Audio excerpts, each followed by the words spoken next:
जय श्री राम, जय बद्री विशाल। दोस्तों, स्वागत है आप सभी का आज की नई वीडियो में। मेरा नाम है मोनिका बिंदी और स्वागत है आप सभी का श्री रुद्र मॉम चैनल पर।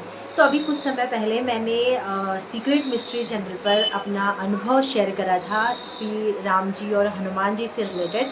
तो उसके बाद मुझे इंस्टाग्राम पर भी और जो वीडियो मैंने अपने चैनल पर भी थोड़ी सी क्लिप ऐड करके पोस्ट करी थी, उसके नीचे भी मुझे बहुत सारे कमेंट आए और जिनका मुझे लगा कि मुझे रिप्लाई करना चाहिए। कुछ का रिप्लाई तो मैंने कमेंट में ही कर दिया था, पर किसी के क्वेश्चन ऐसे थे जिनका मुझे लगा कि मुझे वीडियोस के माध्यम से उनका आंसर करना चाहिए। तो आज इस वीडियो में मेरे उस वीडियो में जितने भी कमेंट आए हैं और जिनका भी क्वेश्चन है मेरे अनुभवों से जुड़े हुए, वो सारे आंसर मैं आज इस वीडियो में देने वाली हूँ। तो वीडियो को लास्ट तक ज़रूर देखिएगा और अगर किसी का भी क्वेश्चन छूट जाता है तो उसके लिए मैं हाथ जोड़ के माफ़ी मांगना चाहूँगी, क्योंकि मुझे कुछ इंस्टाग्राम पे आए थे, कुछ जहाँ पे मैंने कमेंट करा था उस कमेंट के नीचे आए थे क्वेश्चन, और कुछ जो मैंने अपनी वीडियो अपलोड करी थी उस वीडियो के नीचे आए थे। तो अगर किसी का क्वेश्चन रह जाए ना, तो प्लीज़ मुझे इस वीडियो के नीचे वापस से कमेंट करेगा। मैं पूरी कोशिश करूँगी आपका आंसर देने की। तो जय श्री राम बोलकर शुरू करते हैं। सबसे पहला जो क्वेश्चन ले रही हूँ मैं वो है डायरी से रिलेटेड। डायरी से रिलेटेड बहुत सारे क्वेश्चन मेरे पास आए इंस्टाग्राम पर भी और कमेंट के नीचे भी, जिनमें लोगों ने मुझसे पूछा कि ये डायरी आप कब से लिखना आपने शुरू करा और डायरी लिखने के बाद आपको क्या क्या अनुभव हुए, कितनी बार आप सीताराम हनुमान लिखते हो और क्या आप लहसुन प्याज खाते हो। चलो ये तो दूसरा क्वेश्चन, इसमें दूसरा क्वेश्चन ऐड करूँगी। और हाँ, सबसे मेन कि जब ये डायरी भर जाए तो आप क्या करोगे।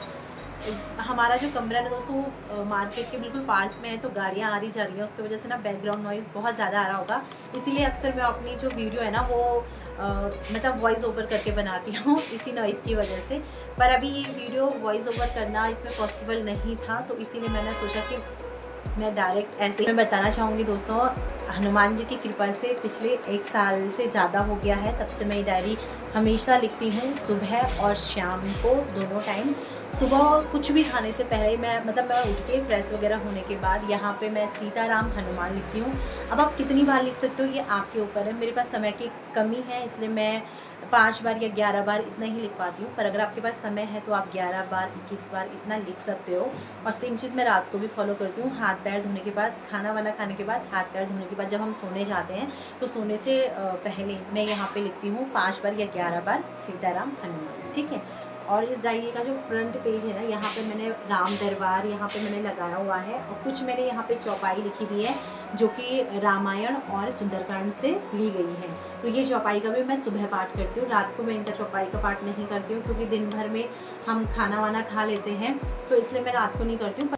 तो ये देखिए दोस्तों, सबसे पहले मैं ऊपर से ना लिखती हूँ जय हो बालाजी सरकार की। उसके बाद डेट वाइज मैं हमेशा लिखती हूँ सीताराम हनुमान, और पूरे पेज पे मैंने इसी तरीके से लिखा हुआ है।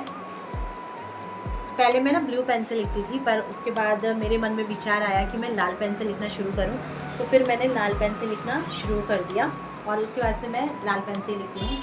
और सबसे इम्पोर्टेंट कि जब भी मेरी कोई विश रहती है और वो विश पूरी हो जाती है तो मैं हनुमान जी से यही कहती हूँ कि मैं ना, मेरी अगर ये विश पूरी हो जाती है तो मैं 108 बार राम जी का नाम लिखकर समर्पित करूँगी आपको। तो मैं इस तरीके से 108 बार राम जी का नाम लिखती हूँ। और यहाँ पे देखिए कौन सा पेज आया है सीधे।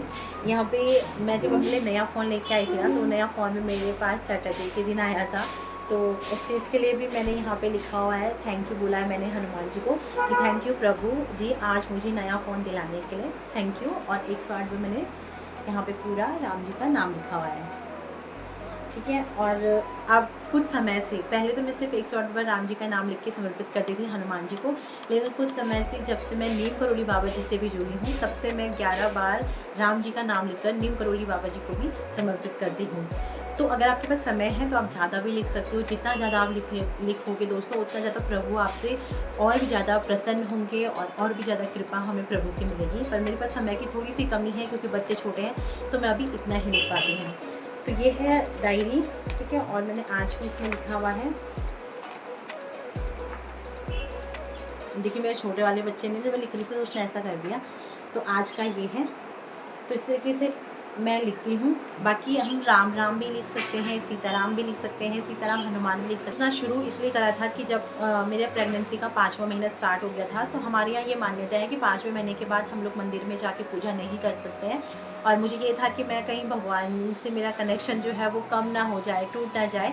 तो उसी के लिए मैंने फिर मेरे मन में विचार आया कि मैं इस तरीके से डायरी लिखना शुरू करती हूँ और इससे मैं भगवान के साथ जुड़ी भी रहूँगी। दोस्तों, जब ये डायरी भर जाए ना, अभी तो ये मेरी पहली डायरी है, ये भरी नहीं है, पर मैंने ये सोचा है जब ये डायरी भर जाएगी तो या तो मैं इसे, जिस मंदिर में मैं हनुमान जी को चोला चढ़ाती हूँ ना, उस मंदिर में मैं इसको दान कर दूँगी हनुमान जी के लिए, क्योंकि इसमें सारे सीताराम हनुमान लिखे हैं और हनुमान जी के लिए लिखे हुए हैं। तो या तो मैं मंदिर में इसे दान कर लूँगी या फिर मैं इसे अपने पास रखूँगी।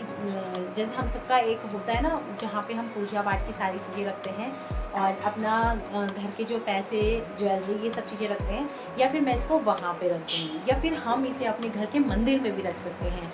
बस हमें कोशिश करना है कि पवित्र जगह पे ही रखिए। तो 3 जगह मैंने सोची है, तो 3 जगह पे वैसे जल में प्रवाहित करते हैं, पर जल में प्रवाहित मैं नहीं करूँगी, क्योंकि मुझे ऐसा है कि या तो मैं मंदिर में दान करूँगी जिससे मैं देख भी सकूँ, और या तो मैं अपने घर के मंदिर में रखूँगी, या फिर जो हमारा घर का संदूक है उसमें मैं रखूँगी। तो जिसमें भी आपको सही लगे उसमें आप रख सकते हो। और ये बहुत कीमती चीज़ें आप लिखना शुरू तो करिए, आपको बहुत ज़्यादा अच्छा लगेगा। सेकंड जो क्वेश्चन था दोस्तों, वो ये था कि क्या मैं लहसुन प्याज, मतलब हम लोग खाते हैं, हमारे घर में बनता है लहसुन प्याज से बना हुआ। तो इसका जवाब है दोस्तों कि लहसुन प्याज जो है ना, वो जब मेरे हस्बैंड के मंगलवार के व्रत थे, 21 मंगलवार के व्रत, या उसके बाद भी हमने रखा था, तो जब हमने कोई भी व्रत, संकल्प या कोई पूजा पाठ हमारे घर में हो रहा है तो उस दौरान नहीं बनता है, पर बाकी के समय में हमारे घर में लहसुन प्याज से खाना बनता है। पर अगर जैसे मंगलवार के दिन हम भोग चढ़ा रहे हैं या फिर कोई हमारा पूजा पाठ संकल्प है ऐसा, तो उस दौरान हम लोग नहीं खाते हैं। और इसके बाद सबसे ज़्यादा जो क्वेश्चन मेरे पास आ रहे थे और जिनकी रिक्वेस्ट सभी लोग मुझसे कर रहे थे, वो था उन पंडित जी का नंबर जिन्होंने पूजा करवाई थी और जिनके बारे में मैंने चैनल पर बोला था। उनका नंबर बहुत सारे लोग मुझसे मांग रहे थे कि दी हमें दे दो। तो दोस्तों, ऐसा है कि उनका नंबर मैं इस तरीके से यूट्यूब पे तो शेयर नहीं कर सकती हूँ, क्योंकि वो बहुत ज़्यादा बिजी रहते हैं। और सच बताऊँ तो ना, मुझे लगा था कि ये प्रॉब्लम मेरी है। जब मैं ये अपना अनुभव शेयर करने के बारे में मैंने सोचा था ना, तो मुझे लगा था कि पता नहीं लोग विश्वास करेंगे या नहीं करेंगे। पर उसके बाद ना मुझे इंस्टाग्राम पे बहुत ज़्यादा फिर मुझे लगा कि मेरे को ना इसके बारे में वीडियो बनाना चाहिए, और वो भी ना ऐसे किसी कुंडली विशेषज्ञ को ढूंढ रहे थे, ज़रूरत है उनकी, क्योंकि मुझे पता है कि उस दौरान कैसा महसूस होता है, कैसे हमारे मन में विचार आते हैं, बहुत मुश्किल हो जाता है जीना भी। तो ऐसा है दोस्तों कि पब्लिकली तो मैं उनका नंबर नहीं शो कर सकती यूट्यूब पर अगर जिसको बहुत ज़्यादा अर्जेंट है, बहुत प्रॉब्लम में अगर कोई है, तो आप ना मेरी इंस्टाग्राम आईडी पे जाइए। इंस्टाग्राम की आईडी आपको मेरे यहाँ यूट्यूब की आईडी पे मिल जाएगा। मेरे को इंस्टाग्राम पे जाइए, मुझे फॉलो करिए, वहाँ पे मतलब अपनी जो प्रॉब्लम है ना, वो मुझे वॉइस मैसेज के थ्रू भेजिए या फिर लिख कर भेजिए। और अगर मुझे लगेगा हाँ जेन्युइन प्रॉब्लम है, तो मैं उनका नंबर आपको ज़रूर दूंगी और उनसे बात भी कराऊंगी।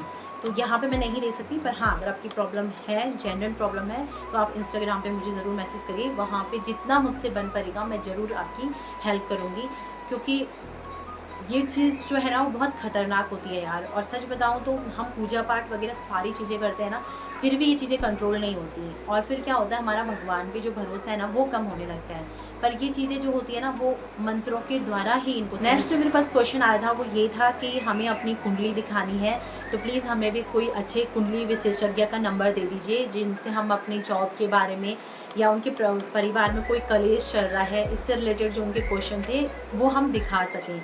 तो दोस्तों देखिए, दो मैंने मतलब एक होते हैं कुंडली विशेषज्ञ और एक होता है जो कि इन मतलब जो नेगेटिव एनर्जी से रिलेटेड जो लोग पूजा पाठ करते हैं, तो दो अलग अलग लोग होते हैं। अगर आपको ना सिर्फ कुंडली दिखानी है अपनी और कुंडली से रिलेटेड आपकी प्रॉब्लम है, तो भी आप इंस्टाग्राम पे मुझे मैसेज करिएगा, मुझे फॉलो करिएगा, वहाँ पे इंस्टाग्राम पे मैसेज करिएगा। मैं वहाँ पे आपको जो कुंडली विशेषज्ञ मेरी नज़रों में है, मतलब जिन्होंने मेरी प्रॉब्लम भी सॉल्व करी है और हमारे ही इधर के हैं जोशी मठ के ही, काफ़ी अच्छे पंडित हैं और काफ़ी अच्छी वो कुंडली देखते हैं। तो आपकी भी मैं उनसे बात कराऊंगी और उनसे आप अपनी प्रॉब्लम को शेयर कर सकते हैं। डायरेक्ट आप उन्हीं से बात करिएगा, मैं नंबर वहाँ पे आपको शेयर कर दूँगी। तो जो भी आपकी प्रॉब्लम होगी ना, आप डायरेक्ट उनसे बात कर सकते हो। तो आप ये चीज़ करना, क्योंकि किसी का भी नंबर ना इस तरीके से पब्लिकली शो करना सही बात नहीं है, और सब अपने काम में बहुत ज़्यादा बिजी रहते हैं। और इस तरीके से बार बार अगर मैं उनको नंबर दे दूँगी ना, तो बार बार अगर फ़ोन करते रहोगे आप लोग, तो कहीं ना कहीं उन्हें दिक्कत होगी। तो मैंने इन दोनों के विषय में उनसे बात करी हुई है। मैंने उनको बताया है कि ऐसी सी बात है, मैंने यूट्यूब पे एक्सपीरियंस शेयर करा था जिसके माध्यम से लोग पूछ रहे हैं। तो उन्होंने ही मुझसे ये बोला है कि आप यहाँ पे मतलब किसी को नंबर दीजिएगा, सब लोगों को नहीं, तो जिनकी प्रॉब्लम जेन्युइन है उनसे आप बात करा लीजिएगा, ठीक है। तो आप ये चीज़ कर सकते हैं। नेक्स्ट जो क्वेश्चन था वो ये था कि आप डेली रूटीन में कौन से पूजा पाठ जो है करते हैं हनुमान जी के।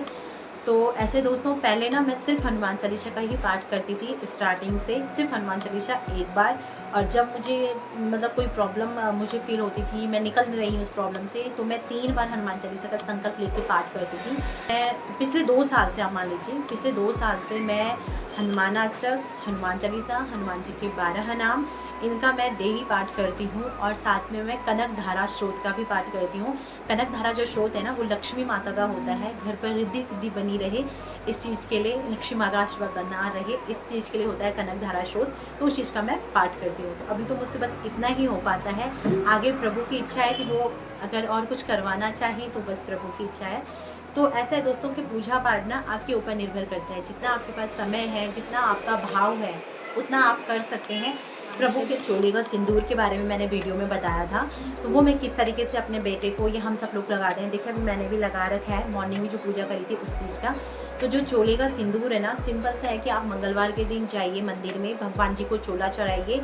और हाँ, ये भी था कि क्या हम लोग मतलब लेडीज़ या फिर गर्ल्स हनुमान जी को चोला चढ़ा सकते हैं। तो ऐसा है दोस्तों कि ना, हमने हनुमान जी को अपना भाई बनाया है, हमने राखी पहनाते हैं, पर चोला जो चढ़ाते हैं ना, वो या तो हम अपने हस्बैंड के थ्रू चढ़ा सकते हैं, भाई के थ्रू चढ़ा सकते हैं, या फिर आप अपना चोला का सामान लेके जाइए, पंडित जी को दे दीजिए और पंडित जी चोला चढ़ा देंगे। बस पंडित जी चोला चढ़ा देंगे, उनसे कहिएगा कि उनका पैर का जो सिंदूर है वो थोड़ा सा वो आपको दे दें। और धीरे धीरे करके ना आपको अनुभव भी होने लगेगा कि पूरा दिन ना आपका बहुत ज़्यादा शांत रहेगा, आपका माइंड बहुत रिलैक्स रहेगा, और जो चिड़चिड़ापन, डिप्रेशन आपको होता होगा ना अगर, तो वो भी धीरे धीरे कम होगा। तो इस तरीके से आप चोले का सिंदूर का इस्तेमाल कर सकते हैं। और ये आपके बच्चों को बुरी नज़र या गलत संगत, इन सब चीज़ों से भी बचा के रखेगा। तो चलिए दोस्तों, मुझे लगता है मैंने सारे क्वेश्चन यहाँ पे ले लिए हैं। अगर गलती से कोई क्वेश्चन छूट गया होगा तो आप इस वीडियो के नीचे कमेंट करिएगा, मैं ज़रूर कोशिश करूँगी आंसर देने की। तो चलिए फिर इस वीडियो को यहाँ पे एंड करते हैं, और मिलती हूँ मैं आपसे अपने किसी ब्लॉग में। तब तक के लिए जय श्री राम, जय हनुमान। हनुमान जी अपनी कृपा सभी के ऊपर बनाए रखे और सबकी रक्षा करे, सब पे कृपा बनाए रखें। जय श्री राम।